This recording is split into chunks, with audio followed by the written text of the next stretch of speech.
Greetings from the Twin City Orthopedics Performance Center, where the Patriots and Vikings just wrapped up a spirited 2-hour joint practice. It's Mike Dussault, Evan Lazar here to break it down for you. And these practices are always a little chaotic. We divided up. I took the defense. You took the offense. Let's start with you. What everybody wants to know, how'd the offense look today with Drake? Haymakers. I would say back and forth with Brian Flores in this Vikings defense.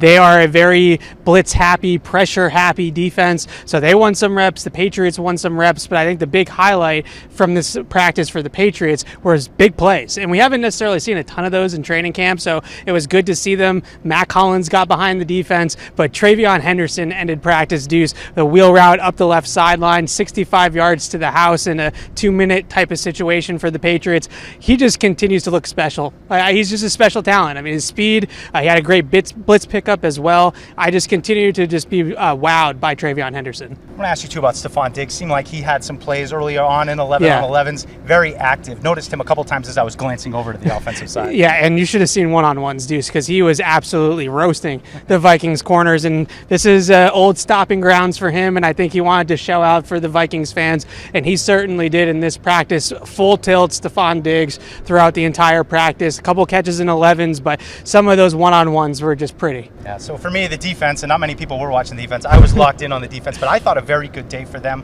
We saw a number of pressures from Milton Williams, Calais Chason off the edge. I thought they were stout in run defense. Now, the Vikings did get them to have a couple times. TJ Hawkinson had a productive day in the earlier period, but as you said, the final period when they played, I think it was about a minute and 20 seconds left. Yeah, minute 15. 1:15, down 3 points. Patriots, they got the Vikings into a 3rd and 15. J.J. McCarthy scrambled, got the 4th down conversion as they sent a full pressure. They were able to kick the field goal. So, yes, the Vikings had a good end to the practice, but I would say overall I thought the Patriots were really good. Good sign, especially to see Calais Chason back out there delivering some pressure that we've seen all camp. Yeah, it's good to see the pressure up front get to the quarterback. I heard Milton Williams also had a pressure when I glanced over myself. But the one question I had for you coming off the practice with Hawkinson is covering tight ends, which I think is still a mystery for this defense.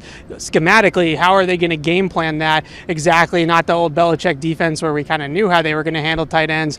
In week 1, we keep bringing it up. Brock Bowers coming to Gillette Stadium with the Las Vegas Raiders. So what did you see with Hawkinson and how they were covering him? I saw Jabril Peppers one time saying he got held a little bit, or he got pulled away. So I know he bounced back with another good play, but it's certainly he's the most consistent threat in this offense right now. Jordan Addison was out there, made that big play I said on 4th down, but clearly TJ Hawkinson is the engine for this offense. One more thing I got to point out, Ev, we talk about special teams, and we talk about offense, defense. I'm going to talk about special teams, though. I thought Javon Baker and Efton Chisholm in one punt blocking drill really stood up. Javon Baker had the final rep. The whole team came over and rallied around him. He's another player that's been coming on and making a mark on special teams. Yeah, what a really big turnaround for Javon Baker on special teams. Not exactly an area where he played a ton as a rookie. Then he comes out here, had a couple tackles in the preseason game, and that play that you're talking about, he really got hold of that Vikings defender. It finished him well on that block, then threw his helmet off and was screaming and was really having a good time with it. So you see a guy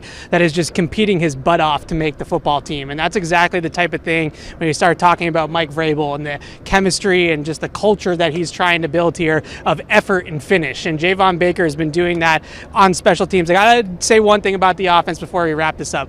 There was a lot of pressure on Drake May today, and that has to be said. If you're going to talk about this practice, you can't just gloss over the pressure and then talk about all the big plays down the field, which were really nice to see. But the pressure and pass protection still remains a question mark for this team. Now, I give them a slight break because Brian Flores is an absolute maniac, and he's going to keep coming after you with just really creative blitz schemes up front. So a lot of it to me was picking up blitzes, seeing sight adjusts and hot routes and things like that to get the ball out of Drake May's hands quickly.